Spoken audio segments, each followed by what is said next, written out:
There are only 2 weeks left in the regular season, and the head-to-head matchups will decide who stays and who continues to play on the Road of Champions.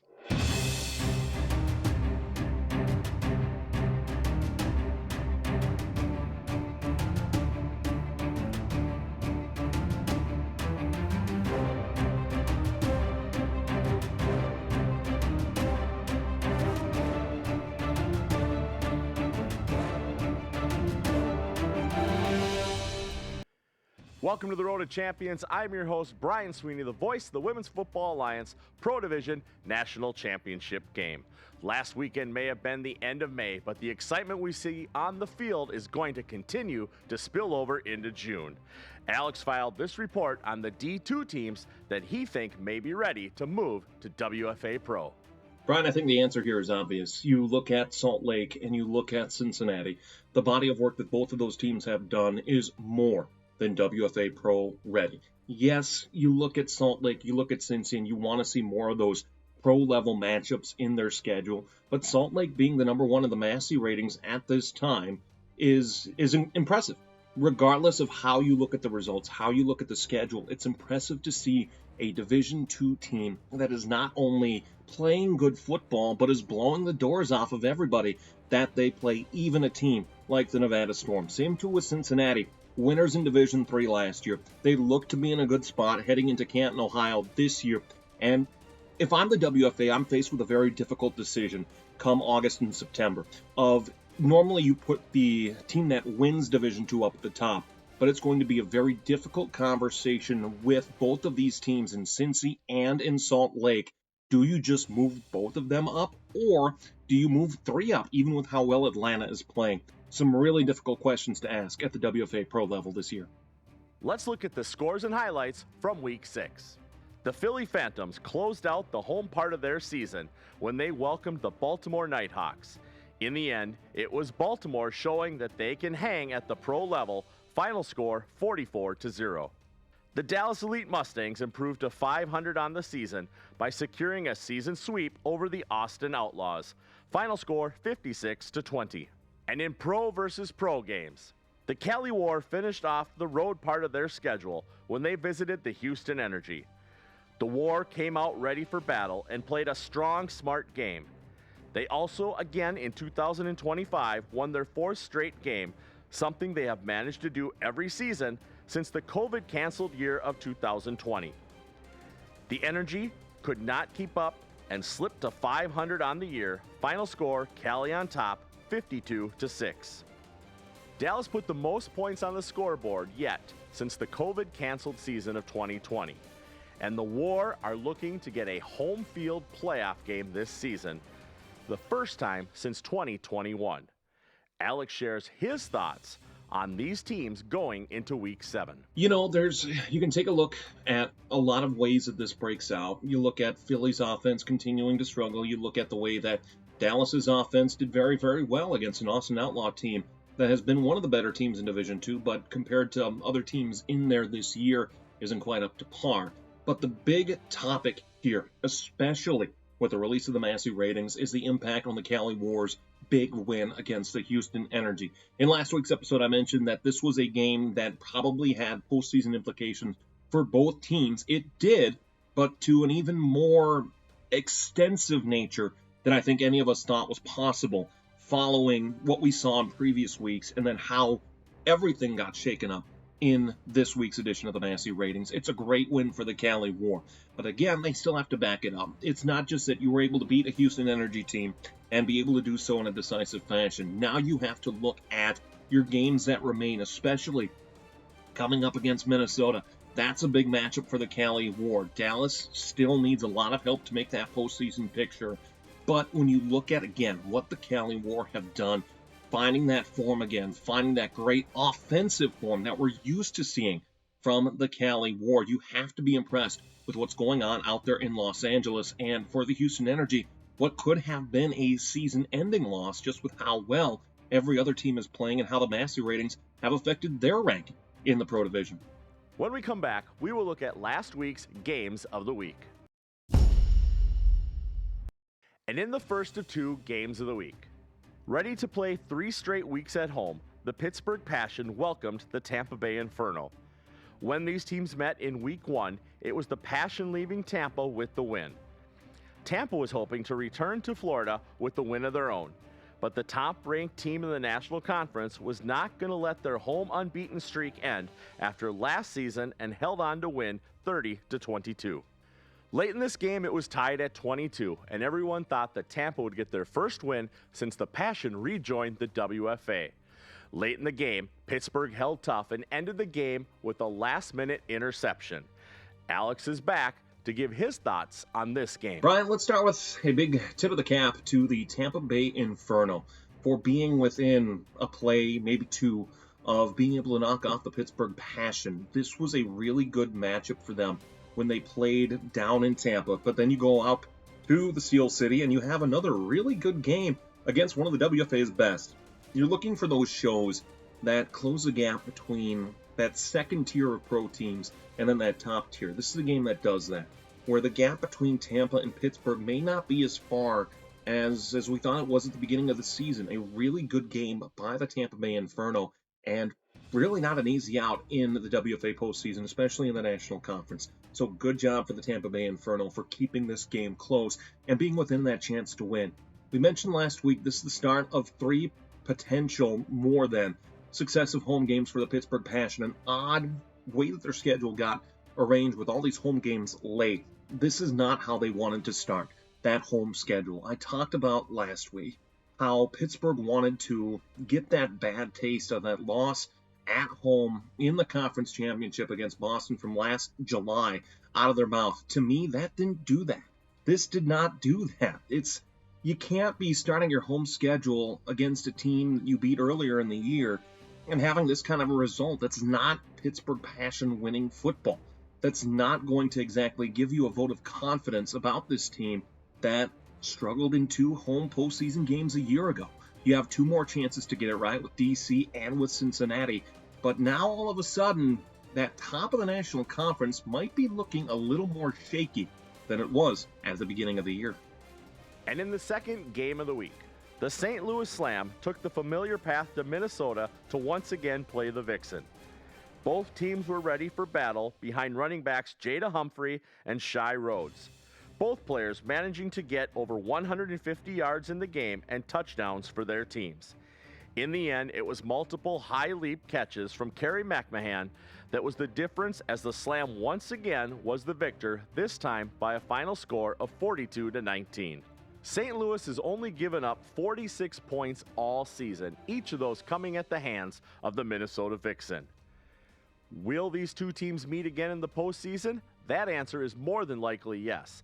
Alex is here to share how Minnesota could possibly turn the tides on that game. A week ago, Brian, I said that this was a game that Minnesota not only needed to win, but win by multiple scores to be able to flip their position in the Massey rating and in the American Conference. Obviously, they didn't do that. It's at the point here where all the goodwill that was going for Minnesota following that game in St. Louis earlier on in the season is gone. And it's one thing to look at that scoreline just as it is, but take in mind the other considerations that go into this matchup. For Minnesota, you've played St. Louis already. You play St. Louis twice, likely more than not 3 times a year. You played them for the second time this season coming off of a bye. And you knew what the weapons were going to be that the Slam were going to have, especially on offense. You knew Jada Humphrey, Kerry McMahon, and Jamie Gall were going to be the stars of the show. You knew Kaylee Neitzel is available. You knew Taylor Hay is available. This is not an unfamiliar matchup. And on both sides of the ball, Minnesota couldn't get it done. You asked the question, Brian, about what did I see in this game that gives me, any Minnesota fan, a sense of optimism heading into a potential postseason matchup. And right now, I don't. Against St. Louis, the Slam are just too good. The Slam are too talented. The Slam are too well coached. The Slam are too excellent from top to bottom. I don't see any way that Minnesota can win. Just off of this week alone. It's a different conversation after their game down in St. Louis, but here I don't see any way that they can beat them.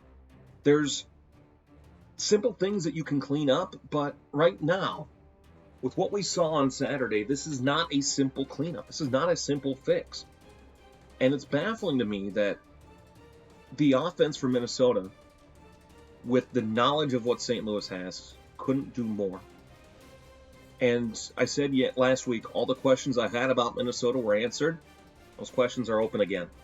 And now with 2 games remaining for the Minnesota Vixen, most likely playing at least one postseason game on the road, maybe 2, maybe more. I don't know. It's tough.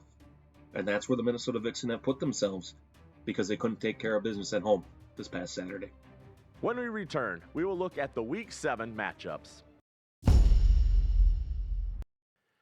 There are only 2 weeks left in the regular season, and with the Massey system in place, each team's win or loss could decide if they're playing at home, playing on the road, or not playing at all in the postseason. Let's look now at the Week 7 matchups. In the only non-division game this week, the 2-2 Nevada Storm look to guarantee a 500 season when they travel to play the 0-4 River City Grizzlies of Division III. And in pro versus pro games, after winning back-to-back games, the 2-2 Dallas Elite Mustangs host the 3-1 Nebraska Pride. The 2-2 Houston Energy are on the road to face the 1-3 Mile High Blaze. St. Louis is on a bye. Nevada, Houston, and Dallas are all currently sitting at 2-2, and each wants to end the season with a positive record. Alex shares which of these teams can finish the last 2 weeks on a high note. Well, Brian, based on simply Massey ratings alone, it's a big week for Nebraska, for Dallas, and for Houston. I think Houston has the toughest road here. Yes, Houston should be able to beat the Mile High Blaze, but the question is it going to affect enough of their Massey ratings to be able to make a big impact? I don't know, and I don't unfortunately think so at this point. The big one that I'm looking at here, though, is Dallas and Nebraska. Nebraska, as it stands as of this moment, they're a postseason team. They're likely in that playoff picture. But the Dallas Elite Mustangs are a tad on the outside looking in. The way I figure it, this is a game and an opportunity for Dallas to be able to look at a team that they're trying to get back to. We've talked about how the Dallas Elite Mustangs, once one of the top teams in this WFA, how they can return back to that championship-winning form. And championship-winning forms are able to beat the teams that are ahead of them. In this case, the Nebraska Pride. Can Dallas do it? I'm not holding my breath. I think that it's a better matchup for Nebraska than it is for Dallas, but it will be an entertaining game nonetheless. And in the first of 3 games of the week, the 1-3 Tampa Bay Inferno hosts the 0-4 Philly Phantoms. This game will air on the All-Women Sports Network at 6 Eastern. Alex is here to let us know if this is the week we see Philly get on the scoreboard. Brian, the short answer to this question, I think, is no. It's not a great matchup for the Philly Phantoms, and I think when they look back on their first season back at the WFA, they will be, one, excited just based on being back in this league, being a part of it again, but the offense has not been good. This is a team in the Philly Phantoms that wanted to opt up to the Pro Division to begin their first season back, and unfortunately, it has not gone well for them. As I said last week, you and I have scored the same amount of points as the Philly Phantoms here this season. Frustrating, certainly for the Philly Phantoms, and with Tampa playing as well as they did against Pittsburgh last week, even in a losing effort, this is not a great matchup for Philly, and one that certainly is probably going to go Tampa's way. But for Philly, they hold on, they keep practicing, continue to recruit, continue to develop. This should be a team, and this should be a matchup that's better in years to come. They just got to go through that process of rebuilding who the Philly Phantoms are. And in the second game of the week, the 2-2 DC Divas look to get the season split when they head west to play the 4-0 Pittsburgh Passion. 2 weeks ago, when these teams met, it was the Passion on top 56-27. This game will air on the All-Women Sports Network at 6 p.m. Eastern. Pittsburgh has been averaging 53 points per game while only allowing 13. Can DC get the season split, knowing that they will play again for the chance to go to Canton? Alex shares his thoughts. Brian, best case scenario for the DC Divas. Catching the Pittsburgh Passion at this time, especially off of that nail biter against Tampa last week. This is not a great time for the Pittsburgh Passion to be playing the team that's chasing them. Yes, it was not close in our nation's capital in the Beltway when these two teams played each other just a handful of weeks ago. But if you're the DC Divas, you look at this matchup and you say, well, all of a sudden, we're feeling a little better about our chances. I think that, as I said a couple of weeks ago, this will come down again to the line play. Both offensive and defensive lines for both teams are great, stellar, limiting the chances that the opposing teams have to either get down the field or, rather, more importantly, to be able to give a quarterback time to make a good, on-target, accurate throw. And when I think about this matchup, again, it comes down to that. How does Marcelina Chavez come back and play a good form as she did in D.C. a couple of weeks ago? How does Marcelina Chavez continue to shut out the voices that are all of a sudden saying Pittsburgh has a tough time at home, especially heading into a postseason game and what certainly could potentially be a postseason game here for Pittsburgh and D.C. I look at it, too, with Amanda Congialdi. Again, MVP caliber season, especially in terms of the points and yards that are being put up. I think that honor goes to Jamie Gall or Kerry McMahon instead, but that, of course, is not my decision. What is a decision that I can make, though, is that this game has significant importance in terms of who's that 1 and that 2 in the National Conference. Again, if either team comes out and wins by multiple points, that works in their favor. But especially, how does it affect things down the ladder? How does it affect Tampa? How does it affect Philly? Can Philly still make the postseason? Can they be in a postseason spot? Win, lose, or draw, this game has impact. And it's certainly something where if I look at this from the outside perspective, this has to be a must-win for Pittsburgh because that matchup against Cincinnati in their final regular season game, it's very scary to me if I'm a fan of the Pittsburgh Passion. We'll be right back to look at our third game of the week. And in the third game of the week, in a game that could decide who has the number 2 seed in the American Conference playoffs, the 2-2 Minnesota Vixen are on the road to face the 4-1 Cali War. These two teams last met in 2023, with Minnesota getting an excited win with an interception, 35-32. This game will air on the All Women's Sports Network at 8 Eastern, 5 Pacific. Minnesota is going to be battle-tested with last week's loss to St. Louis and games against Cali War this weekend and Nebraska next. Can they still finish with the number 2 overall American Conference seed, or will they end the season at number 3? Alex has his thoughts. Brian, just like our previous game of the week, the early one, if you could say, when you look at this matchup, there's a lot of concerns that I think that I would have for the Minnesota Vixen against Cali. You talk about playing teams, and yes, everybody's schedule was made. 6 games, 6 opportunities to prove your worth. But it's also about when you play those teams. For the Cali War, they are playing on an absolute high. Great effort against the Houston Energy in their last matchup, having flip-flopped over Minnesota for that 2nd seed in the American Conference. And Minnesota, again, as I said in our recap from their game against St. Louis this past weekend, they have a lot of questions to answer again. And certainly with an offense that has as much potential as anybody, where it's not just, again, one quarterback that can do damage against you and Chantel Wiggins. It's Chantel Wiggins. It's Tanya Guzman. It's Mo Etchen coming over from the Nevada Storm. It's Brianna Barrett doing unreal things with the football. Again, we've talked about some of the great highlights that she's had this season. We talk about the importance of Brianna Barrett on this offense, but there's more pieces to it too for the Cali War, where again, you split with Nevada. That's not the result that Cali wanted by any means, but you're now in a spot where all of a sudden, because you're the team that's furthest out, because you're the team that has the most difficult travel, this is a massive game for the Cali War in their own right, because a win here probably means you're getting at least one home game in that first round of the playoffs. You're probably not going to leapfrog St. Louis in any way, shape, or form. I think that that's safe to say. But you still have that ability to close the gap and be at home.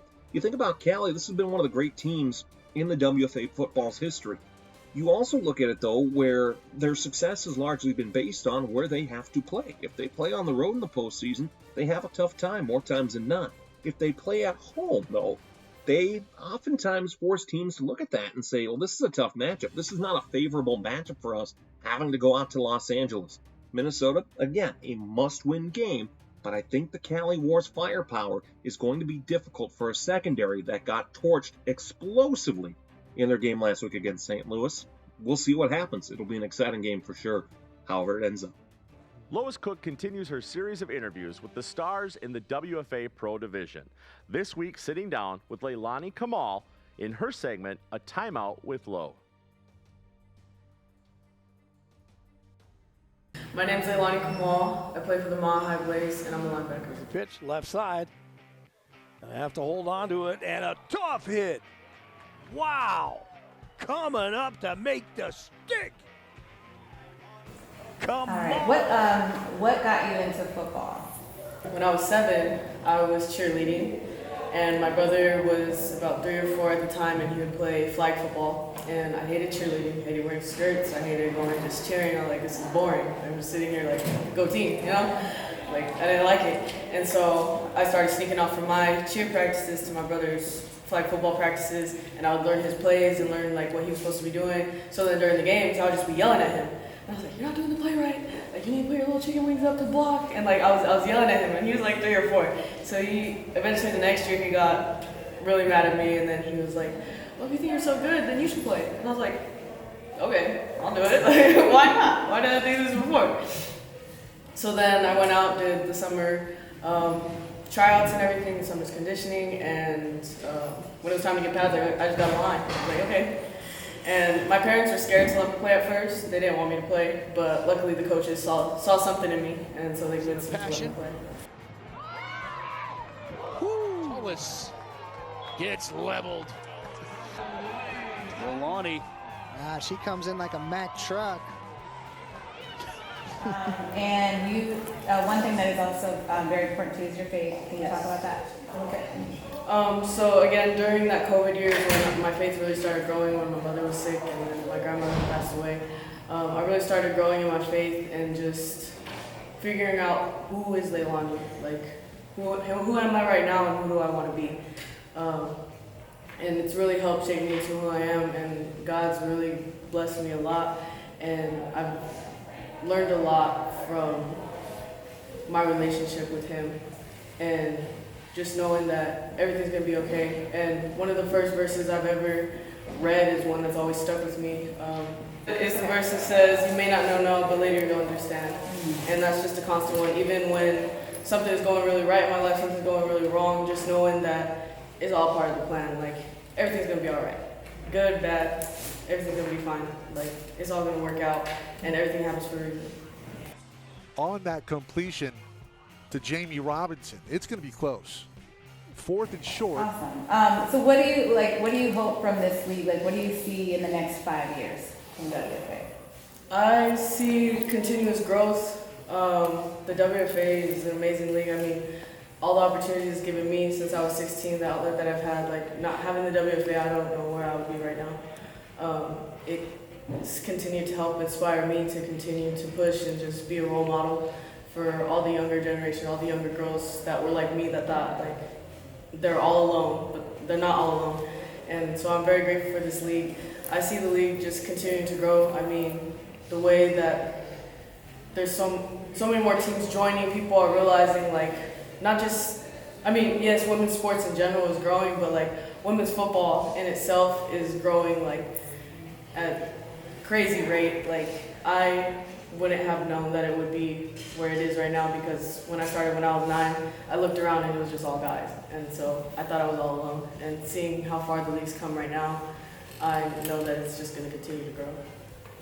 Tickets are on sale now for Championship Weekend in Canton, Ohio. The historic event will take place Friday, July 25th through Saturday, July 26th at prestigious Tom Benson Hall of Fame Stadium, home of the Pro Football Hall of Fame.